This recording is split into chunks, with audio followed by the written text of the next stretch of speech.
Is it okay to let your kid drink coffee? You'd be hard-pressed to walk by a group of teens without spotting an oversized drink from Starbucks or Dunkin'. It seems coffee shops are the new hangout for high schoolers, and the trend is quickly extending to middle schoolers too. But should kids drink coffee? What are the possible long-term and short-term side effects? In this video, we'll take a look at the effects of caffeine on children and how much kids can safely drink. Is coffee bad for kids? In small amounts, coffee is not particularly bad for kids, but there are a couple of things you should consider before allowing them to consume any amount. Most of the beverages kids order at coffee shops are laden with sugar, cream, whipped cream, and sweets like caramel and chocolate chips. Side effects of coffee.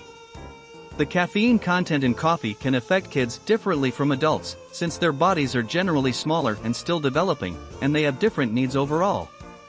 Adverse effects. Coffee and caffeinated beverages include the following: frequent urination and risk of dehydration. Coffee is a diuretic, which means that high amounts can possibly dehydrate children. Altered mental state.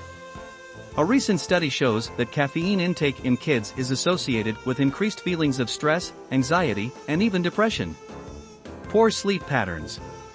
Caffeine can interrupt kids' sleep cycles, which can stunt growth in the brain and body. Jitters and nervousness. Dependency on caffeine. Regularly drinking coffee as a child can become a habit, and children can suffer from withdrawal effects just like adults do. These might include tiredness, mood changes, difficulty concentrating, and headaches. Upset stomach or nausea. How much coffee is okay for kids? The AAP isn't a proponent of kids drinking coffee at all, but if you're allowing your kids to have it in small amounts. Caffeine content in popular drinks. Reference this information if you're considering allowing your child to drink coffee, especially from a popular chain store like Starbucks or Dunkin'. Safer ways for kids to drink coffee. Other options are to stick with decaf coffee, which might contain up to 7 milligrams of caffeine in an 8-ounce serving size. Or to pour only a small amount of coffee and add lots of milk, oat milk, or cream to make it lighter and thus less highly caffeinated. Thanks for watching. Like our videos? Subscribe to watch more.